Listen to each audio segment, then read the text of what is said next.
You ever sit across from someone you're planning to marry and realize in one horrifying moment that you might not know them at all? That was me. At 7:42 p.m. on a Sunday night, while chicken Alfredo sat cooling in front of me, my fiancé leaned over and spat in it like it was the punchline to a joke only he found funny. Let me back up.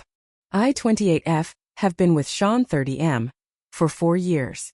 We met through friends, dated casually, then seriously, then lived together, then got engaged last fall.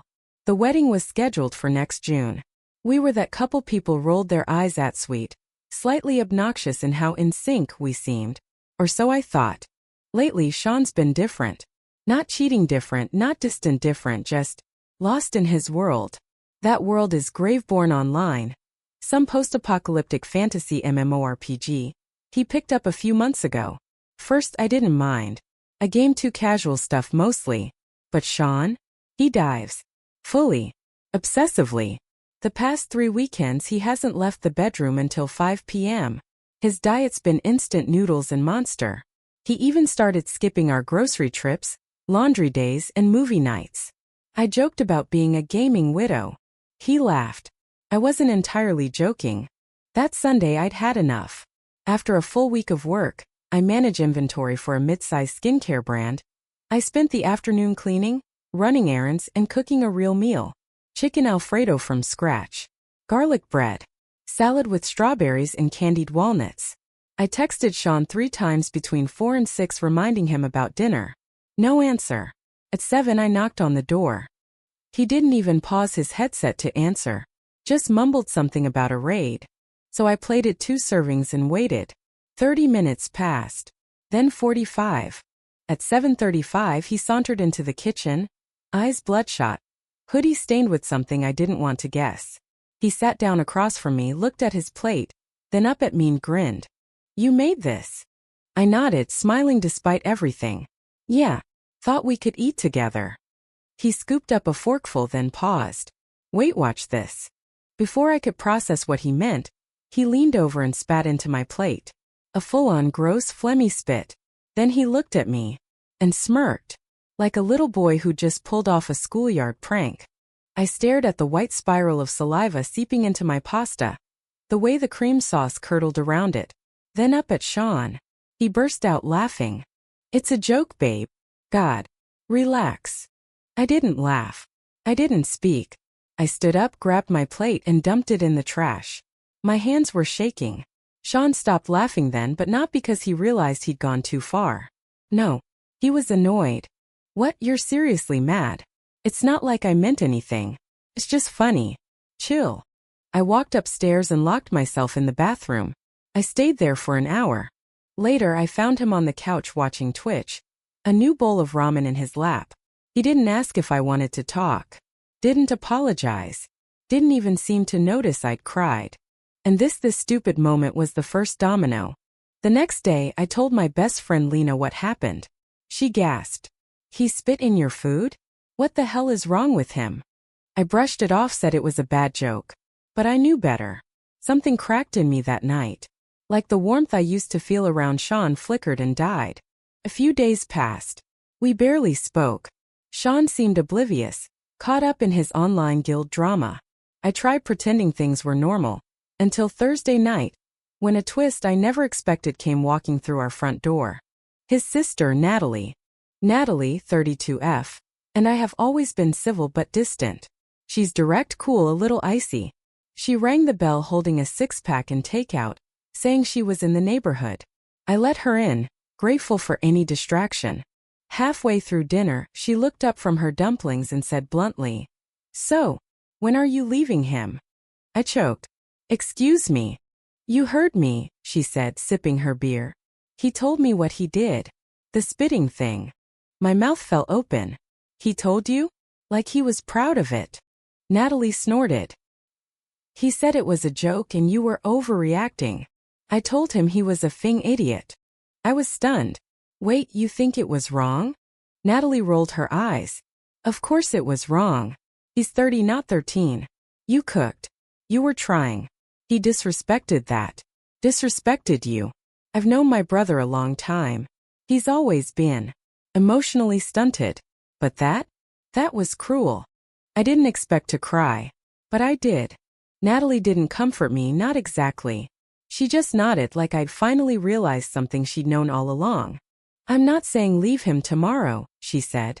But think hard about the kind of man you want to marry, and what you're teaching him if you stay. I didn't sleep much that night. That weekend I didn't make dinner. I didn't clean. I didn't do laundry.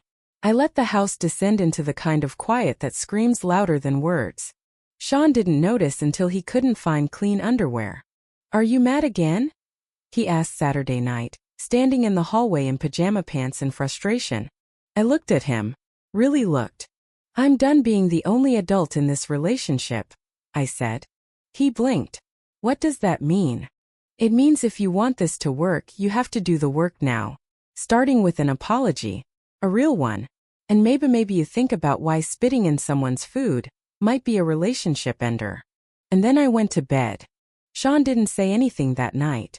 He just stood there stunned, then went back to the bedroom.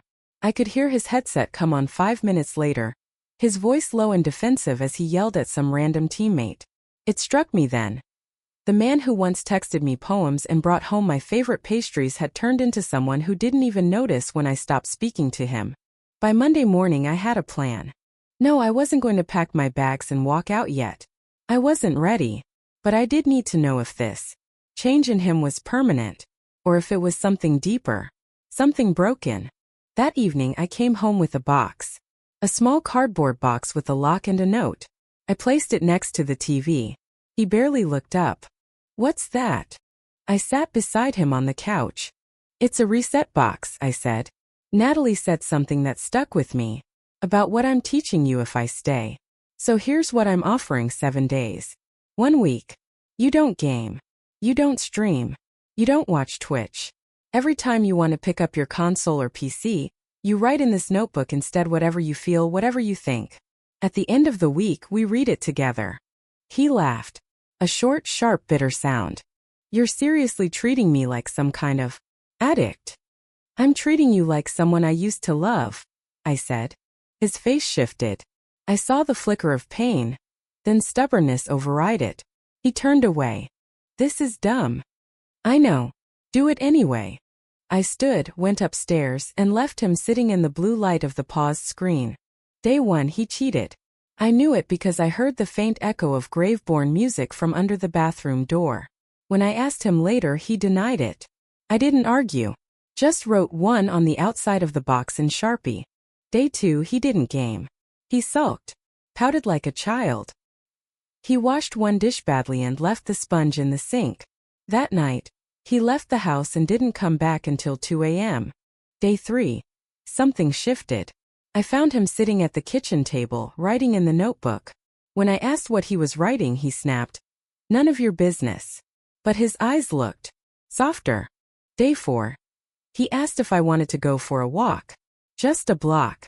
We didn't talk much, but he didn't check his phone once. Day 5. I found a sticky note on the fridge. Thanks for not giving up. I know I made you feel small. I kept it in my purse. Day 6. We made dinner together. Stir fry.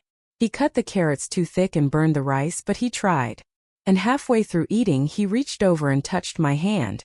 I was trying to be funny, he said. But I think I was really just trying to feel something. That night I cried while he held me. Day 7. We sat together on the couch with the notebook between us. He flipped through the pages in silence, then said, I think I was angry at everything. At work. At life. At feeling like nothing mattered unless it was on a screen. And I took that out on you. There it was. The apology. Honest. Raw. Uneasy. I didn't say I forgave him. Not yet. But I told him we could start again. Try. Build from the ruins. I wish the story ended there. But life doesn't tie itself into clean little bows. 2 weeks later, I found out he'd started a private Discord server with his gaming friends. In it there were memes. About me. Jokes. One said, "Be careful or she'll make you journal again." Another showed a cartoon of a woman throwing a console in the trash, labeled "My Fiancé's Love Language." I stared at my screen in disbelief. It was Natalie who showed me. She'd been added by accident through a mutual friend. I didn't want to believe it either, she said over the phone. But this is who he is when no one's watching. I hung up, walked into the bedroom and calmly asked Sean for his phone. He refused. I showed him the screenshots. The color drained from his face. I didn't mean for it to go that far, he said. It was just banter. You know how guys are. No, I said. I don't. And apparently I don't know you either. He started to panic. The kind of panic that doesn't come from guilt but from consequences. He tried to hug me. I stepped back. He cried. I didn't. And just like that, the decision I'd been terrified to make became simple. I packed 2 suitcases, left the ring on the table and walked out. Natalie offered her guest room. I accepted. For the next 3 days I didn't cry. I worked. I ate. I slept. On the 4th day it hit me. Not because I missed him, but because I realized how deeply I'd shrunk myself to fit inside a version of love that looked like endurance. People always talk about the red flags they ignored. I used to think I was smarter than that. But the truth is, sometimes we mistake crumbs for kindness. We call it just a joke, when what we really mean is, I don't want to admit that hurt. I shared the story anonymously in Reddit. The replies were overwhelming. Hundreds of strangers validated what I felt. Called it abuse. Called it gaslighting. Called it sad. One comment stayed with me. You didn't overreact. You reacted like someone who still knows what basic decency looks like. Don't lose that. I haven't. A month later I got a message from Sean. He said he was in therapy, that he was learning, that he missed me, that he'd do anything to earn another chance. I read it. I believed parts of it. But I didn't respond. Some endings don't need applause or closure. Just peace. And silence. It's strange how silence can feel louder than yelling. The first week after I left Sean, I found myself constantly listening for something: his voice, the click of his mouse, the faint hum of his gaming headset buzzing through a closed door. But there was nothing. Just the soft rustle of sheets in Natalie's guest room, and the occasional buzz of a delivery truck outside. I tried to fill the quiet. I worked more hours, walked longer routes, volunteered for inventory audits. Anything to keep my brain too tired to think. But healing doesn't wait for your schedule to be free. One night, about 2 weeks after I moved out, Natalie and I sat at her tiny kitchen table, eating leftover Thai food. She watched me pick at my noodles, then said, "You know, you haven't said his name in 10 days. I shrugged. Does it help to say it? Sometimes, she said. Sometimes it helps to say it out loud so you stop carrying it around in your ribs. I thought about that. About how often I'd swallowed feelings whole just to keep the peace. You ever feel like you knew better but stayed anyway? Natalie gave me a look I didn't expect. A soft one. Then she stood up, walked to her bookshelf and pulled out a small worn journal. She slid it across the table. I stayed with someone for 2 years who threw things at walls when he was angry. Never at me, not once. Just walls. That was how I justified it. He's never hurt me, just drywall. I opened the journal. Inside were page after page of messy handwriting, scrawled entries about fights, apologies, makeup, sex, and guilt. It took me 9 months after I left to realize I was still flinching every time a door slammed, she said. I looked up. Her eyes were glossy. And it took me even longer to stop blaming myself for thinking that was love. For a long moment, neither of us spoke. Then I said, I think I'm still trying to figure out what love isn't. That night I started my own journal. Not the kind Sean wrote in for his reset week. Not something meant to be shown or judged. Just me. Words I didn't say out loud. Grief that didn't have a name. It started small. Day 1. I missed the idea of him more than the person. Day 2. I keep remembering the way he laughed after spitting in my food. That laugh keeps playing in my head like a loop. Was I ever funny to him? Or just something to push against? Day 3. I didn't cry today. I made pancakes. And then something happened on day 7. A message. Not from Sean. From someone I didn't know. A woman named Julia. The message came through a private Reddit DM. She said she'd seen my story. She hoped it was okay to reach out. I don't mean to intrude, she wrote. But I recognize the dynamic you described. It's identical to how my ex treated me for 5 years. Your story helped me finally leave. I stared at the message for 5 minutes before replying. We exchanged a few short, cautious texts, then longer ones. And then a week later we met for coffee. Julia was my age, maybe a little older. Soft-spoken but sharp. She worked in non-profit management and loved cats. But more than that, she understood. Without me explaining. Without disclaimers or minimizing. Over iced lattes and soft music, she told me about how her ex used to joke about her weight at dinner parties. How he accidentally posted an unflattering photo of her online and claimed it was a joke. But the worst part, she said, was how normal I thought it was. Until someone described it as cruelty. That word hit me in the chest. Cruelty. I'd been avoiding it. Dressing it up as immaturity or bad timing or stress. But cruelty was more honest. More accurate. And more terrifying. Can I ask you something? I said as we stood to leave. Sure. How long did it take for you to stop wanting to go back? She thought for a moment. Then said, I didn't stop wanting to go back. I just got stronger at walking past the door. That night I stared at my phone for hours. Sean's last message was still there, unread. Just a gray bubble waiting to be opened. I didn't open it. I deleted it. For good. By month 3, I'd moved into a small one-bedroom apartment near the lake. It wasn't glamorous, just me, a second-hand couch, and 3 plants I wasn't sure I could keep alive. But it was mine. I started cooking again. Not fancy dishes like chicken Alfredo. Just simple things. Eggs with chives. Roasted potatoes. I remembered the joy in seasoning, the quiet ritual of stirring and tasting. I remembered that food could be sacred. And then one evening, while listening to music and making lentil soup, I caught myself humming. Actually humming. Out loud. It was so small, so ordinary, but it hit me like a lightning bolt. I was coming back. Not to a person. But to myself. Around that time, something else happened, something unexpected. Natalie invited me to her birthday dinner. It was just a small group. Co-workers, a cousin, and a friend from her book club. That friend turned out to be Liam. Liam was calm. That's the first word I'd use. Not boring, not dull, just steady. The kind of person who asks follow-up questions and really listens. Who sets his phone face down and looks you in the eye.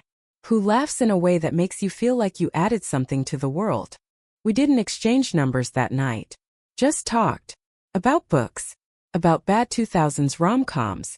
About how he thought mushrooms were the tofu of sadness, and I countered that mushrooms were misunderstood.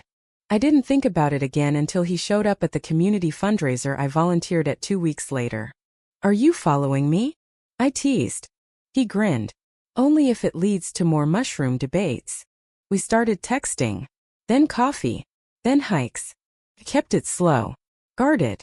Honest. On our 3rd coffee date, I told him about Sean. Not everything.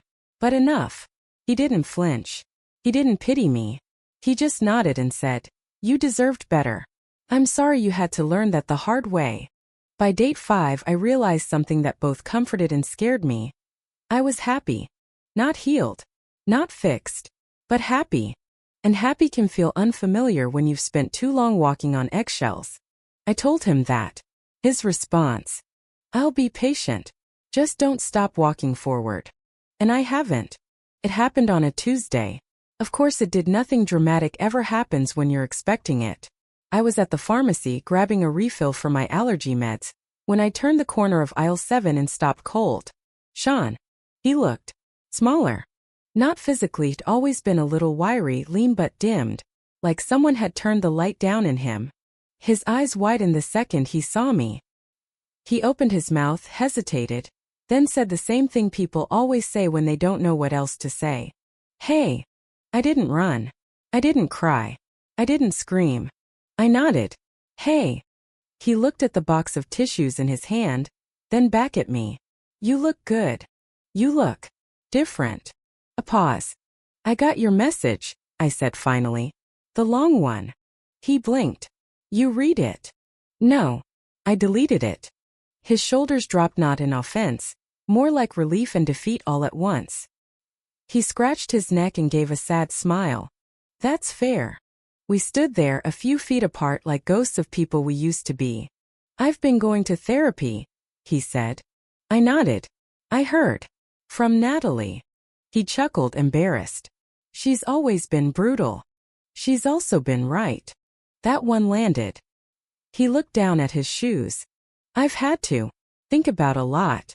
About why I treated people like games. Why I made everything a joke. I didn't want to feel weak, so I made other people feel smaller.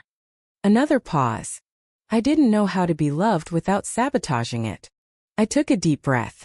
This was the moment I'd imagined, dreaded, rehearsed. But strangely, I didn't feel the need to say any of the things I'd practiced in the mirror. I didn't want revenge. Or closure. Or even forgiveness. What I wanted was clarity. And I already had it. Sean, I said, soft but steady. I hope you keep going to therapy. I hope you find out why you keep hurting the people closest to you. And I hope one day when you're with someone new, you remember this version of yourself and choose different. He looked at me then, really looked. Not with entitlement. Not with guilt. With recognition. I'm sorry, he said. I really am. And this time I believed him. But I still walked away. That night I told Liam. He listened quietly, then said, You okay? I think so. Do you want to talk more about it? No, I said, smiling.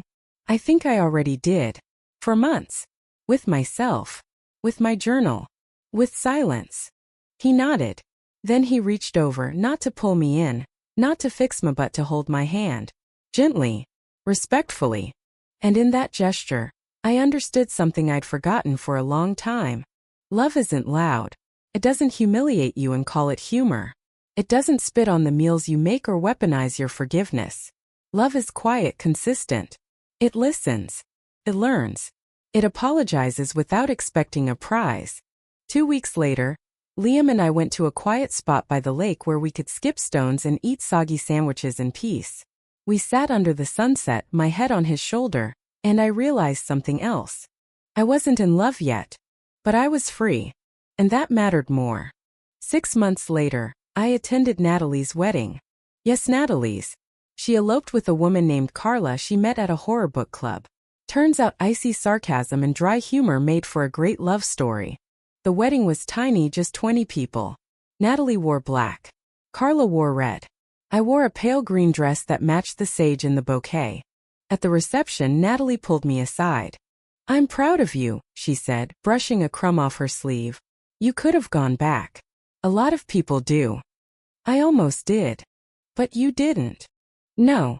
I finally believed I deserved peace more than I needed closure. Natalie raised her glass. To starting over. I clinked mine against hers. To starting better. It's been a year now. The ring is gone. The wedding that never was? Cancelled. I donated the dress. Sold the save the dates. Kept the journal. Sometimes I reread it not to torture myself, but to honor the girl who wrote it. The girl who cried over chicken Alfredo and stayed silent while someone laughed in her face. She deserved better. And I gave it to her. Epilogue. The last page of my journal has just one entry. Day 365. I made dinner tonight. I ate slowly. I tasted every bite. And no one took that moment from me.